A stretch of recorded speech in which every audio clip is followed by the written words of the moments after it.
right, guys, are you ready for our final 3 chapters of Junie B. Jones as a graduation girl? Remember, Junie B. has on her white cap and gown for graduation, and she's bringing grape juice into her bedroom. Ooh. Chapter 7 is Juice Driblets. Grape juice can go wrong. First, Raggedy Ruth got purple on her mouth. Then Teddy got a dribble drop on his paw. And then, oh no, Raggedy Larry forgot to swallow his whole entire sip. Driblets spilled all over my bookshelf. I covered my mouth very shocked. Then my heart pounded and pounded. Because if grape juice gets on my rug, I am in big trouble, Missy. A cloth! I need a cloth, I hollered. I ran around and around all over my room. Then all of a sudden my eyes looked down at my clothes. And what do you know? I saw all the cloth I needed. I took it off of me and I soaked up the driblets. My shoulders felt relief in them. Woo! That was a close one, I said. After that, I walked to my bed and I plopped on my pillow. My brain was a genius to think of that, I said. I breathed and breathed. Then all of a sudden I did a teensy frown. Because something didn't feel right here, possibly. I covered my head with my sheet. Then I turned my head very slow and I peeked out at my bookshelf. My stomach did a flip-flop because I saw my graduation gown, that's why. And it had juice driblets soaked into its front. I looked at Raggedy Larry real mad. Oh no, look what you made me do, I said. You made me use my graduation gown to soak up that dumb juice. Yikes. Great, Larry, just great. After that, Raggedy Larry got put under my bed and he did not come out again. Juice driblets do not go away, not even if you erase them with your brand new eraser, or if you color them with your new white crayon, or if you brush them with Daddy's new whitening, brightening toothpaste. I brushed up and down and all around, but the driblets did not budge. Shoot, I said. Now I'll look like a sloppy baby at graduation. And I'm not even the one who dribbled. Just then, I heard a knock at my door. It was Grandpa Miller. Junie B, is everything okay in there? He said. My heart got very pounding again. Yes, Grandpa, yes, everything's perfectly perfect, I hollered. I'm just playing with my stuffed animals, and that's all. Grandpa Frank Miller knocked some more. Could you open the door, please, he asked. I felt tension in me, because I didn't want him to see my problem, that's why. I quick pushed my graduation gown under my bed. Then I opened my door a teensy crack. Hello, how are you today, I said. I'm fine, except I'm right in the middle of something, so I'd like to get back to it, please. Grandpa Miller was holding baby Ollie. He looked disappointed at me. Oh, phooey, he said. Now that I've got your brother cleaned up, I thought maybe you and I could teach him how to play checkers. I looked at Ollie. He was wearing a clean shirt with purple polka dotties. No, thank you, I said. Maybe I'll teach him checkers some other day.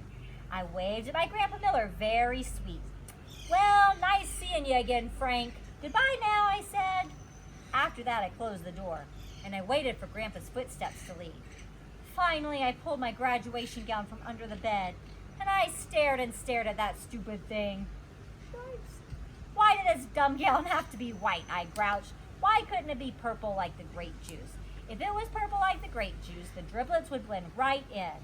I tapped my fingers real annoyed. Or why couldn't this dumb gown have purple flowers on it? The juice would blend in with flowers too, I bet, I said. Or what about polka dotties like Ollie's shirt? If there were purple polka dotties, no one would notice the driblets for sure. Just then I sat up very fast because I was having another brainstorm in my head, I believe. I zoomed straight to my desk. Then I looked all through my drawers and I found my colored markers. I laughed real happy. Then I spread my graduation gown on the floor and I worked and worked very hard.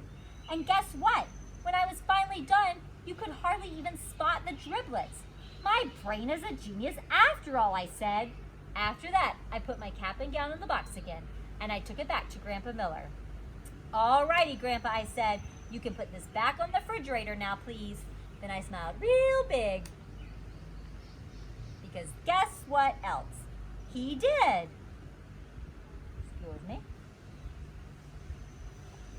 Thailand is hot. All right, chapter 8. getting ready. Room 8 and room 9 practiced for graduation together. We practiced on the stage in the auditorium, because the stage is where people get diplomas, of course. Mrs. showed everyone how to walk up the steps without tripping. She played music for us to march in with. And guess what? Room 9 marched better than room 8. Except Polly Allen Puffer kept bowing real silly, and Lenny kept stepping on people's heels. Plus, Shy William ran out of the auditorium and down the hall, and Gus Maloney had to chase him around the parking lot. After that, Principal talked to William a real long time. Plus, also, his mother was called in too, I believe. I am not like William, I told Lucille and Grace. I am not even nervous of walking up that stage. Hardly. Me neither, said that Grace. I'm not nervous of walking up on that stage hardly either. Lucy fluffed her fluffy hair. My Nana said I was born to be on the stage, she said. Nana said that people enjoy looking at me because I'm a feast for their eyes. After that, Lucille wrinkled her nose very cute, and she skipped around and around in a circle. Grace and I watched her for a real long time. Then finally, Lucille stopped skipping, and all of us hugged and hugged, because we are the bestest 3 friends I ever even saw. Graduation week went by very fast. Friday night came in a jiffy. I felt so excited, I couldn't even eat my dinner that good. I got down from my chair, and I ran and ran all over the house. Settle down, said Daddy. Settle down, said Mother. Settle down, I hollered. Then I laughed real loud, because I'm a hoot, that's why. Finally, it was time to go. Mother got my graduation box off the top of the refrigerator. I jumped up and down. Let me carry that, Mother, please, please, please, please. I want to carry my box to room 9 by myself, because that's where all of us are getting dressed. Mother handed me the box. Then Daddy said, settle down again, and all of us drove to my school. Grandpa and Grandma Miller met us in the parking lot. I hugged them hello, and then I zoomed to room 9, speedy fast. And guess what? All of the children from morning and afternoon kindergarten were getting ready together. I ran through the door. It's me, people. It's Junie B. Jones, and I'm here for graduation. Lucille and Grace came rushing over. They were already wearing their caps and gowns, and they looked marvelous, I tell you. Hurry up, Junie B., said Lucille. Hurry up and put on your cap and gown. Our teacher is going to take our picture. Yes, said Grace. Hurry, hurry. She quick grabbed my box away from me, and she took out my cap and gown. Grace did a gasp. Oh no, Junie B., what happened, she said. What happened to your cap and gown?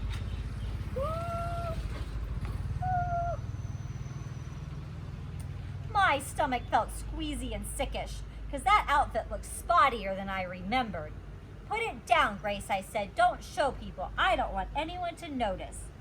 Lucille laughed very loud. But that's so dumb, Junie B., she said. How could people not notice?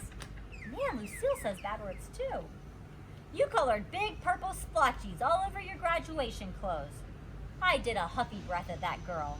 Those are not big splotches, Lucille, I said. Those are purple polka dotties that I drew to blend in with my juice driblets. And that is a whole different ballgame, madame. Just then, some of the children heard me yelling. They turned to look. Great, Lucille, I said. Now look what you did. You called attention to myself. And so now how can I even blend in? After that, I quick grabbed my graduation gown and I ran to the back of the room. Just then I heard a voice. Junie B. Jones? I looked to the front of the room. It was my teacher. Mrs. stretched her neck to look back at me. Is there a problem back there, Junie B., she asked. I shook my head real fast. No, Mrs., no, I said. There isn't a problem, I promise. And so please do not come back here, and I mean it. Mrs. came back there. And what do you know? All of room 9 came with her. Mrs. took my cap and gown out of my hands. The children laughed and laughed at that thing. What kind of dumb gown do you call that, Jim? I know, said Polly Allen Puffer. It's the kind of gown that a clown would wear. Yeah, shouted Jim. It's a purple spotty clown gown. After that, the laughing got louder and louder. I put my hands over my ears to keep it out of my head. Then I tried to tell them about Raggedy Larry and the driblets and my purple-colored marker, and my nose started running very much, and I couldn't even talk that good. Finally, I started to cry. Guess what? Then nobody laughed anymore.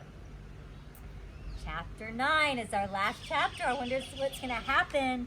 It's called The Time of My Life. Mrs. took me in the hall. She wiped my face with a tissue, and we talked about my graduation gown.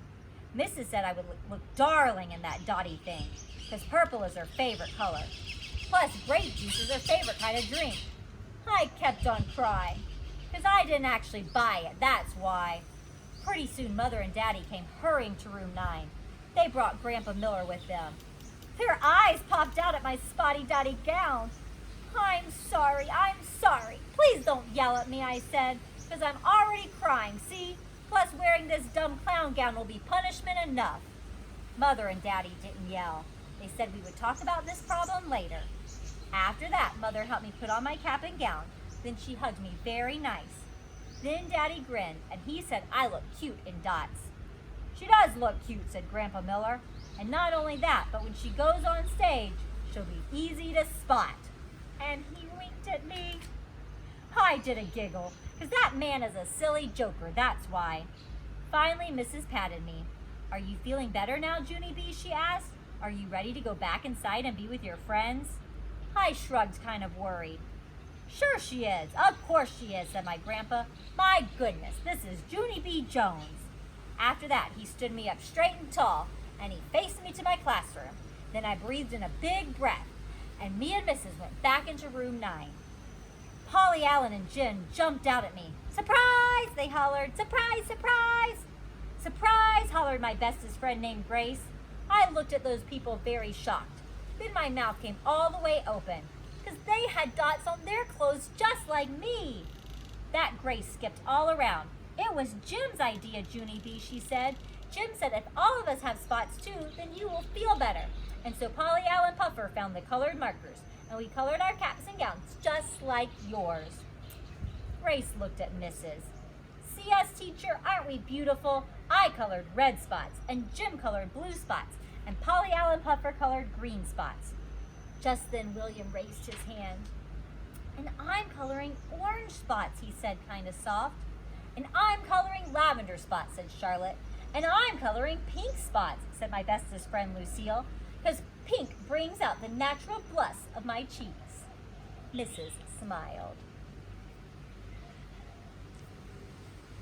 Her smile kept on getting bigger. Well, Junie B. Jones, she said finally, what do you think of all this? My face beamed very joyful. I think I love these people. That's what I think, I hollered. Then Jim said, gross. Polly Allen Puffer said gross too. After that, all of room 9 laughed and laughed. And this time, even me. Graduation finally got started.